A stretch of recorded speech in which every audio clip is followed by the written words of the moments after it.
Learn how to grow your business to a national level with the right acquisition. How CEO Mike Schoenberger and his team got a win for Sunco. On today's episode of the Executive Wins Podcast. Welcome to the Executive Wins Podcast, where senior leaders share their biggest wins so you can get inspired and grow your business. Here's your host, Gordon Shepherd. Welcome to the show. I'm your host, Gordon Shepherd. And before I get started, I just want to take a moment to point out a few lifelong leadership lessons that I have received from interviewing the outstanding senior leaders who have appeared on this show.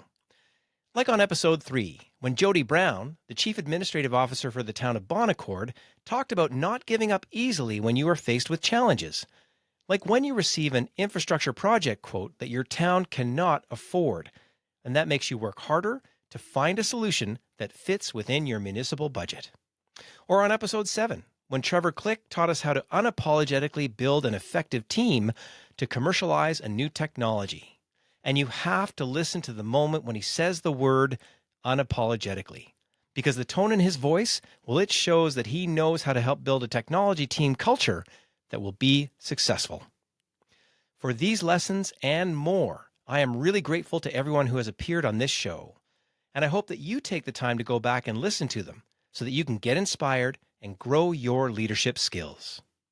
On today's episode, you'll learn how to grow your business to a national level with the right acquisition, how CEO Mike Schoenberger and his team got a win for Sunco. But before we get started, I just want to let you know that today's episode is brought to you by the Executive Wins Workshop.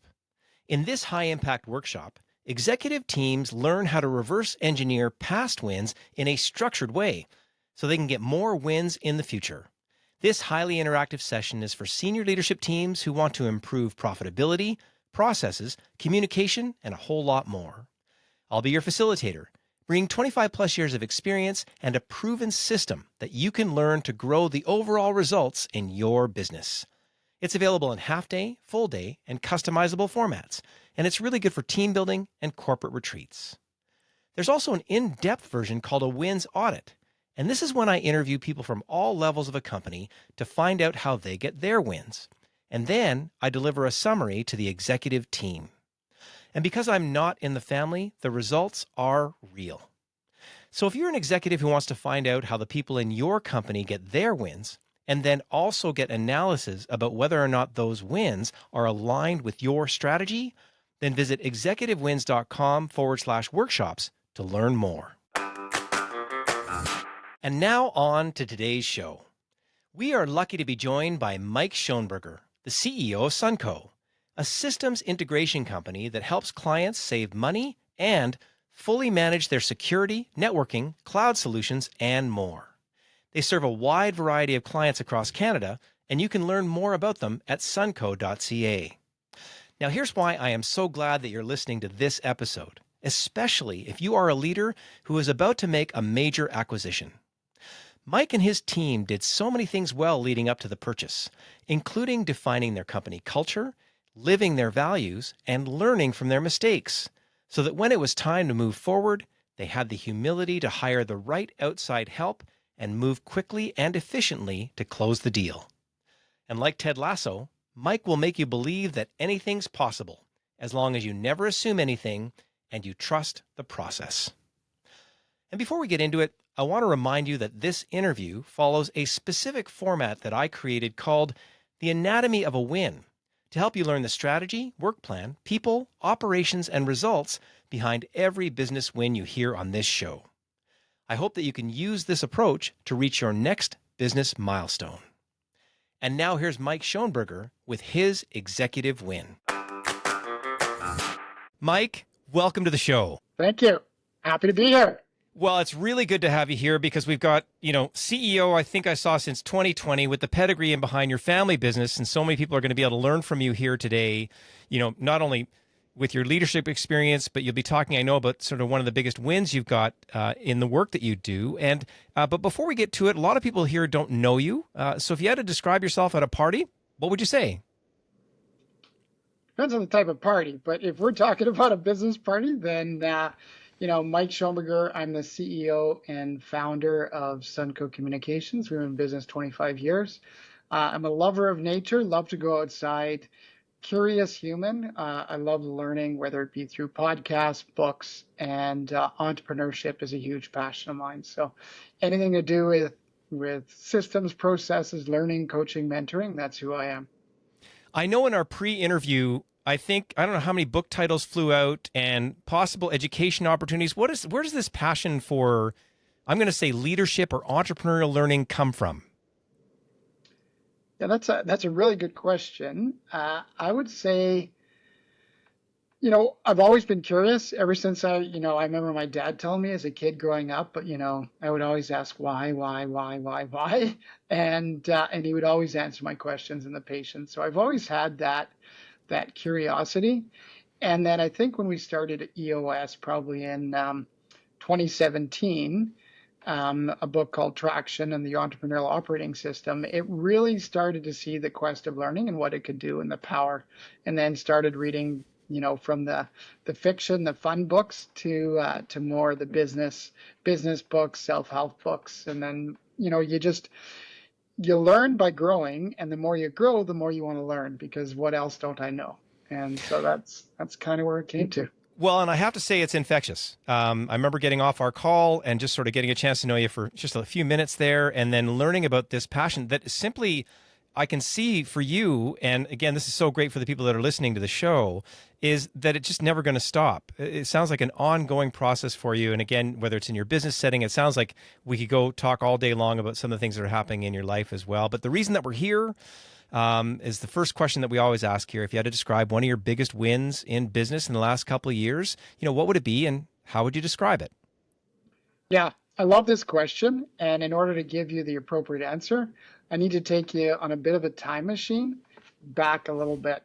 And so when Sunco started, originally bought the business from my dad in September 1st of 2000, my wife and I did, and it was a truck, the materials in it, and a contract to a company at the time that was called Telecommunications.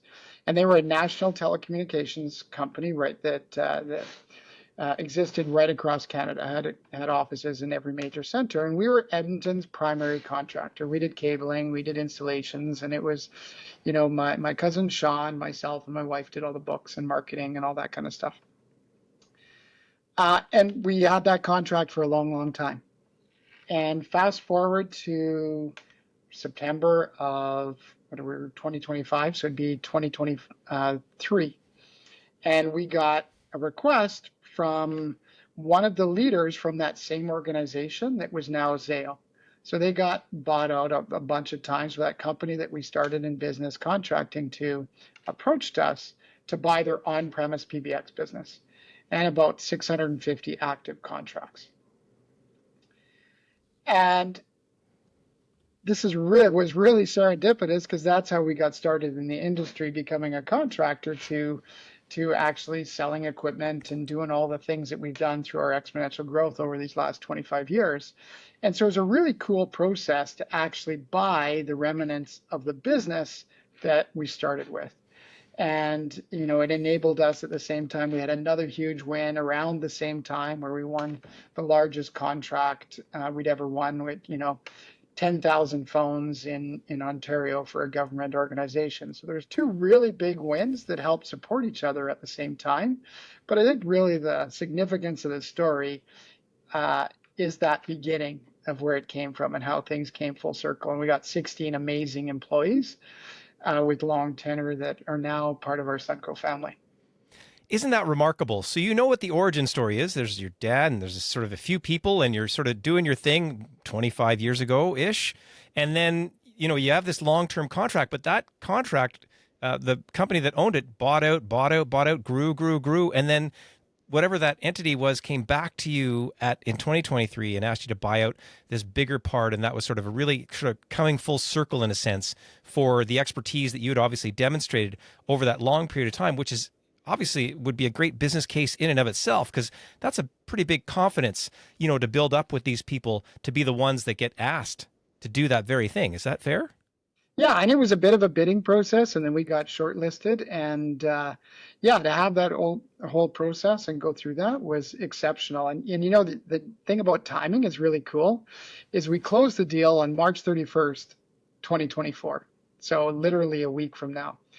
And you know, timing is kind of everything, and even the timing of this conversation is really cool. So it's, you know, they Zayo is $1 billion company, and this is one little division that they sold to us because it really wasn't in their core business anymore, and it fit really well into ours.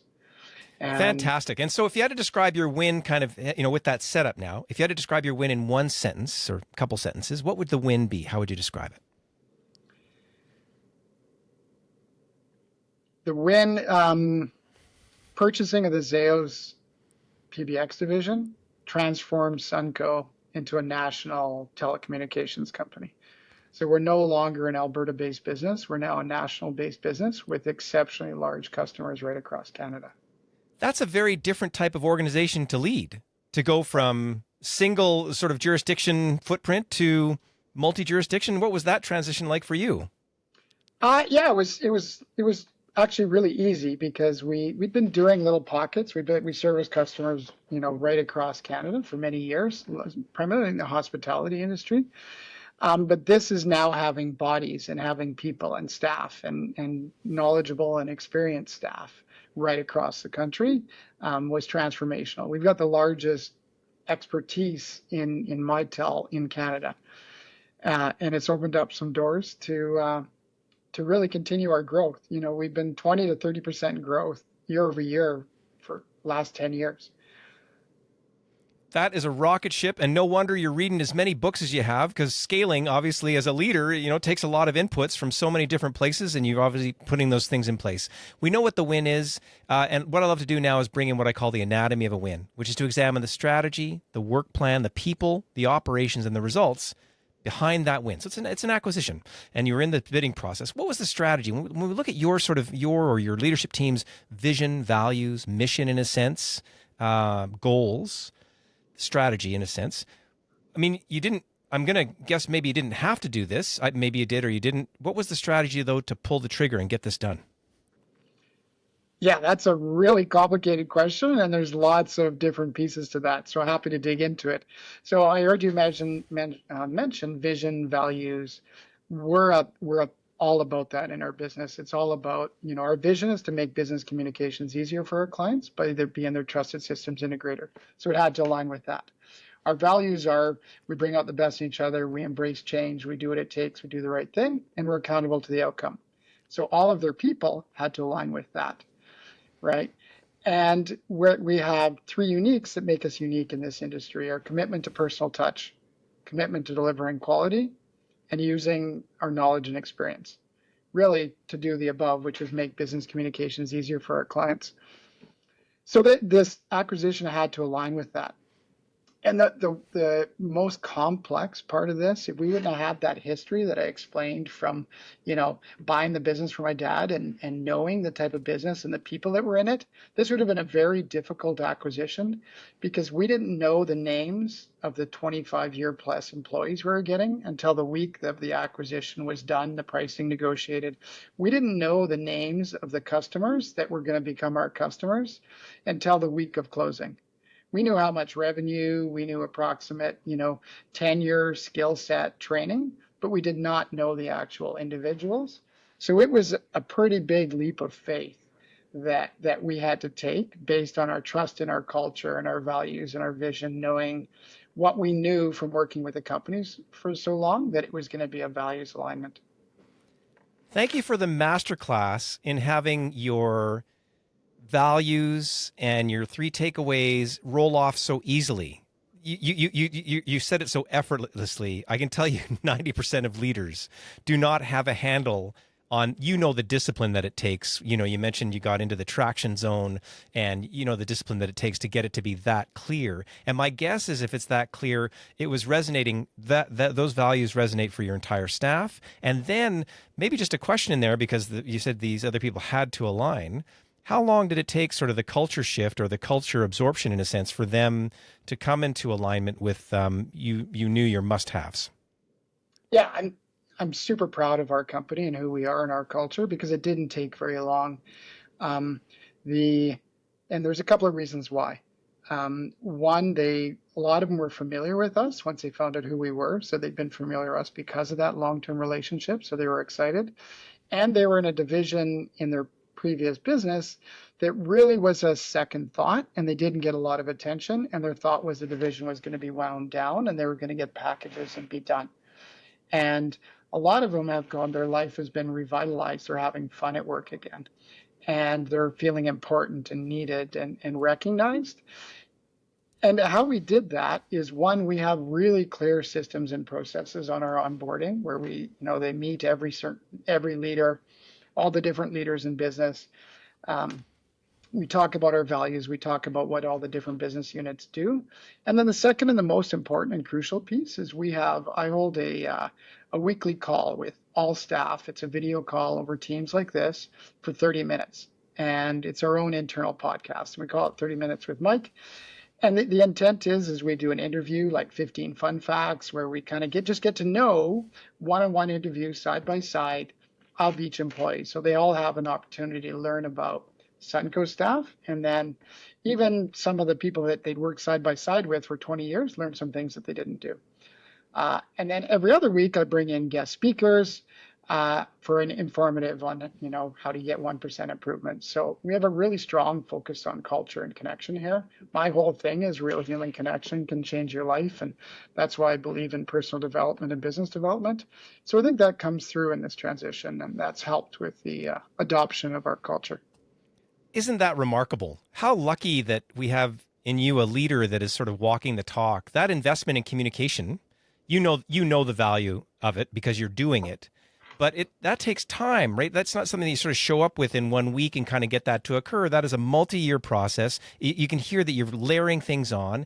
You can hear the confidence. So nice to hear you on this end of what you're describing as your systems, processes, your onboarding. The confidence is really very clear in your voice. And so I'll just back up. There's so many strands here to talk about, but so lovely that you had this strategy. You understood the numbers, but you didn't understand the people till the week before. But then thankfully, again, that alignment came along, and it came along relatively quickly, and people got a new lease on life. They were sort of carved out of a multinational into a smaller operation, but one that would embrace them and give them the opportunity to really be excited about what they're doing and get into what you're doing. In the meantime, you've got this communication opportunity that you're doing, and so no wonder you said it was a complex sort of scenario. But we got off on the strategy piece, so thank you for explaining all the details. The second step is if we have a strategy, we need a work plan. I mean, at some moment there's like, will you kick the tires in buying our company? They're like, put the timeline out here. There's a date where that sort of starts to think, and then you got to think about things, and then you got to go back and forth, get some terms going. Maybe there's things to look into. Take me through maybe some of the highlights in this acquisition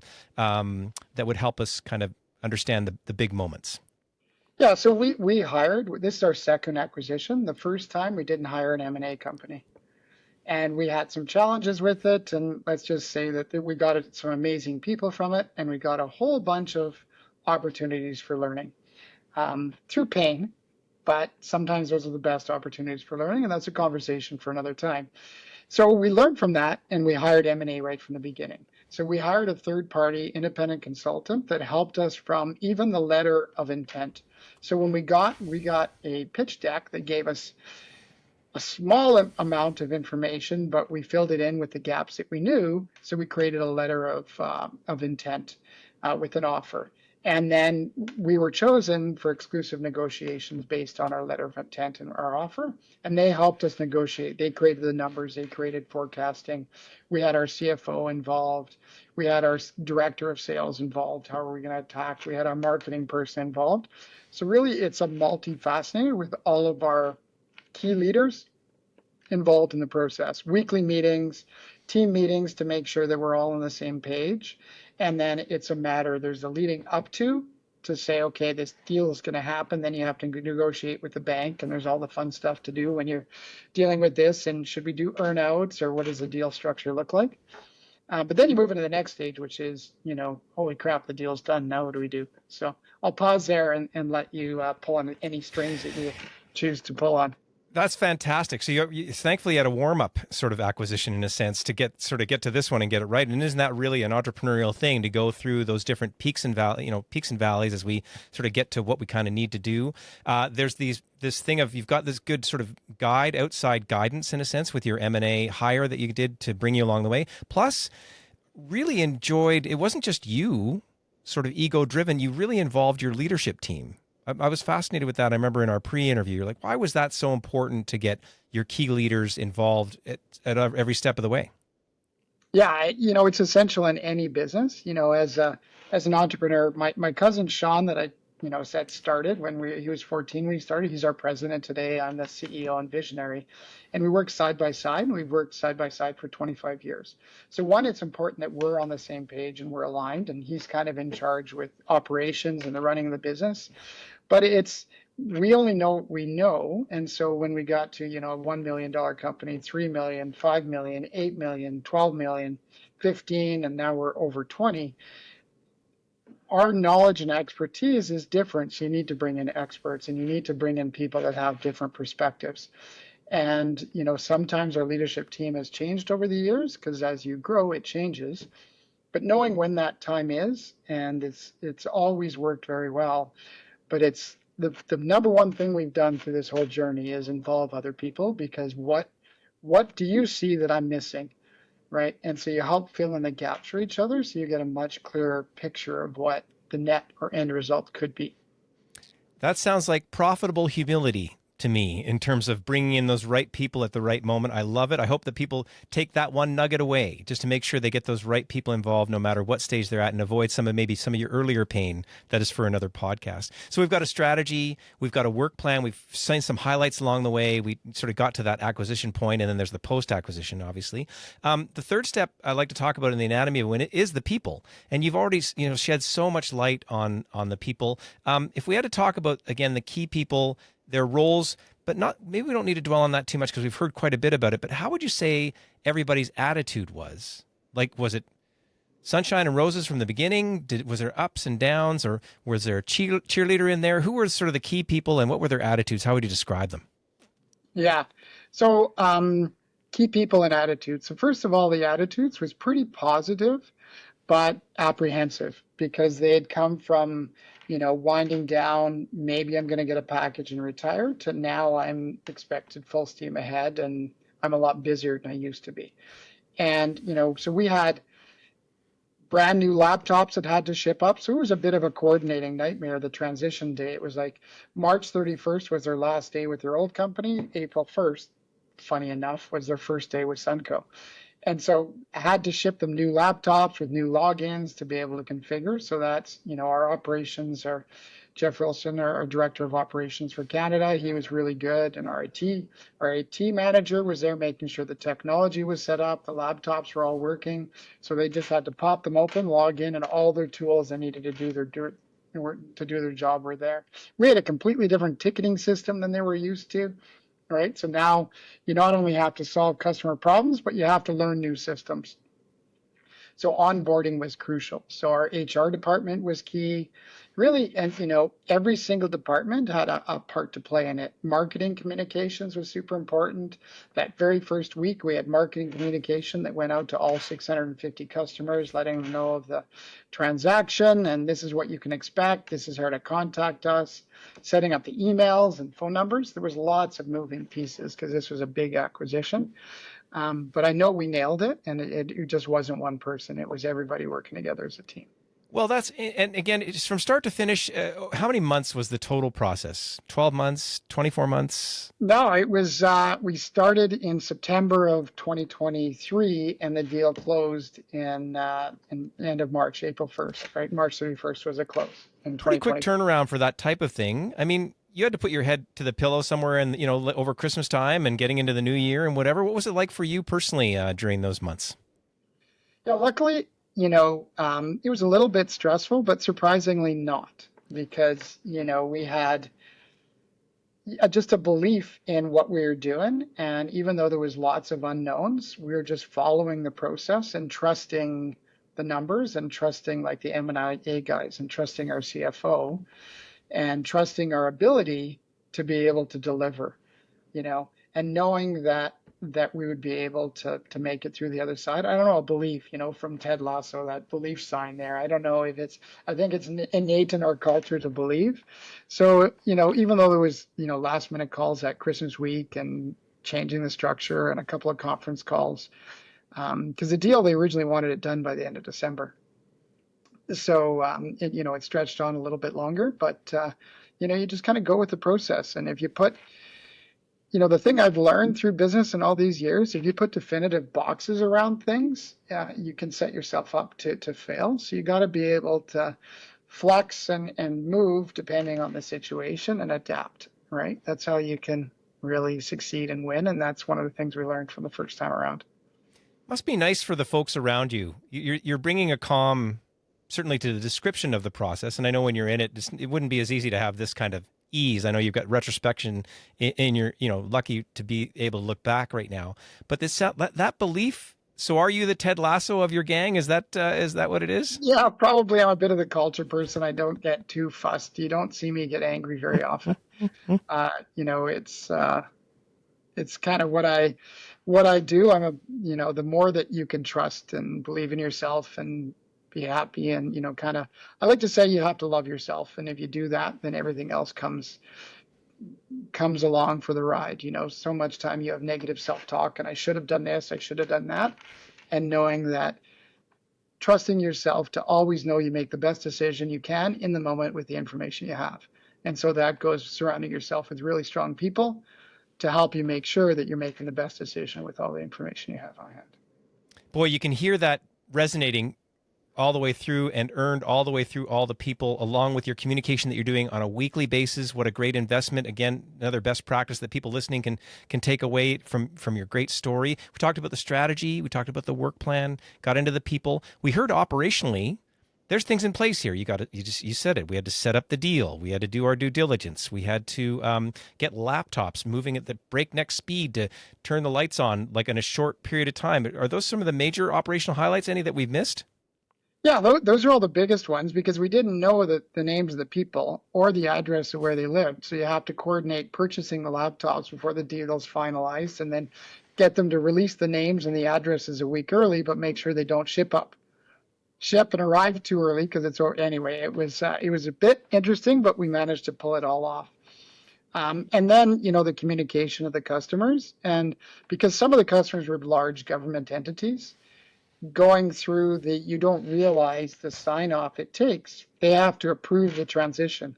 They have to approve us as a company that's willing that they'll allow to take over the contract. And large, like some really, really large hospitals that we now look after, large, government institutions and government buildings. So there's security, there's all sorts of those things that you have to deal with. So you have to really ramp up on many different areas. Like, again, there's the M&A details. There's these client requirements that you had to kind of jump through. I remember doing work with the Canadian military one time, and there was a lot of hoops to jump through just to even get in the room to do the work.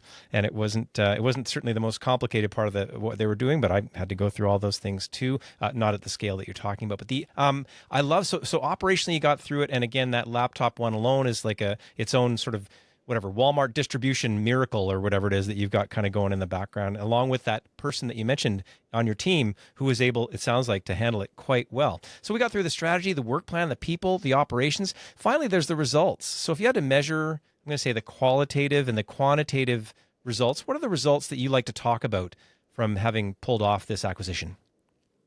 Yeah, so a ton. One, we got an amazing complement of people with lots of skills. So it upped our game to be the number one, partner for Mitel in Canada.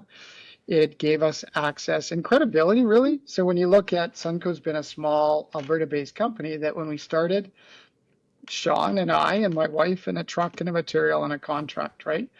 And we used to get when we respond to RFPs, what's the biggest deal that you'd work for? And even when we responded and we won that large RFP, it was about 5 times the biggest RFP we'd ever won up to that point.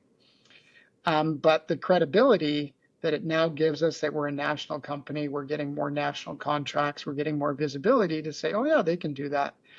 We've always believed we could do that, but now the market believes And now the proof is in there. So it legitimizes us as a national entity and a national communications company, because people ask me all the time, who's your biggest competitors?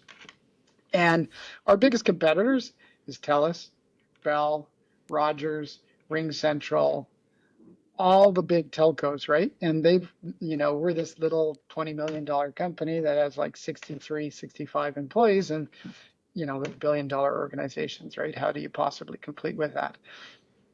We do, and we do very well.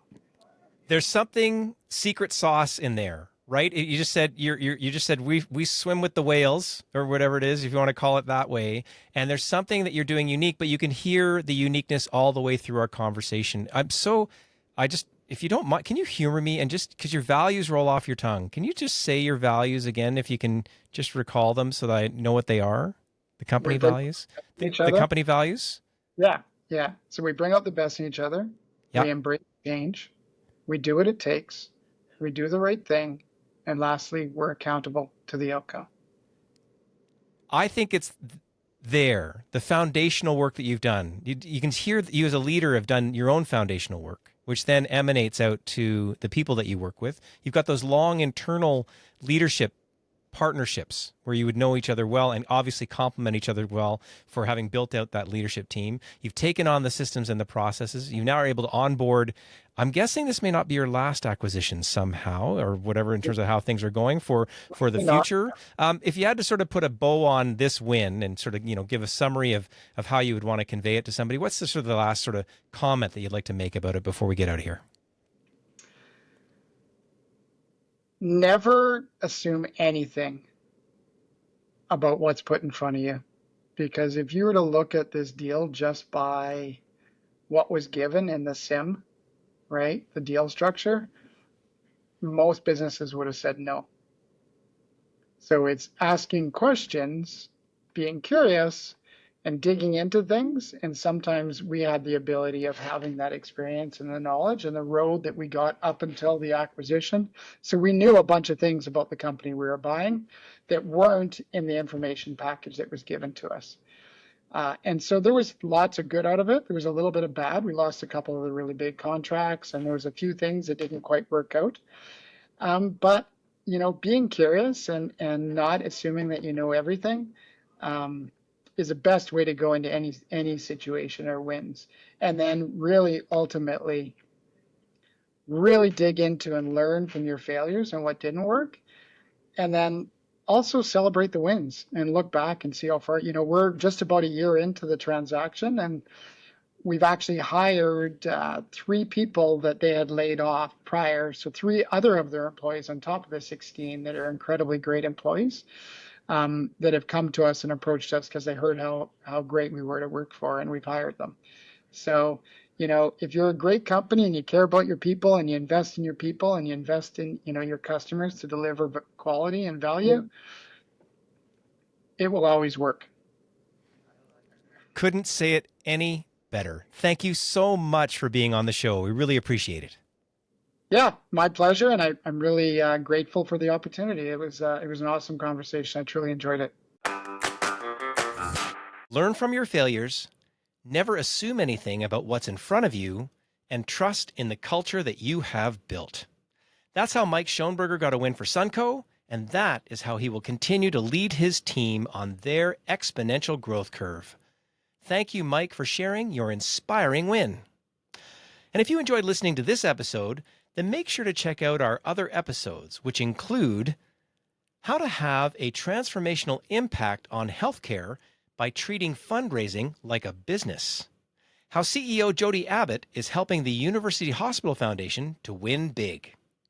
And if you and your leadership team want to learn how the executive planning system can help you optimize your entire organization, then visit executivewins.com to learn how. You can also subscribe to the Executive Wins monthly newsletter to stay up to date on the podcast, live events, education opportunities, and more. Visit executivewins.com/newsletter to sign up. And if you enjoyed today's episode, be sure to rate, review, and subscribe, and share it with a fellow leader. And don't forget to check out our resources and links in the show notes. And keep listening to the Executive Wins podcast for more inspiring wins that will help you grow yourself, your team, and your entire business. Thanks for listening to the Executive Wins Podcast. Make sure to rate, review, and subscribe as we bring you more inspiring wins from outstanding leaders so you can grow your business.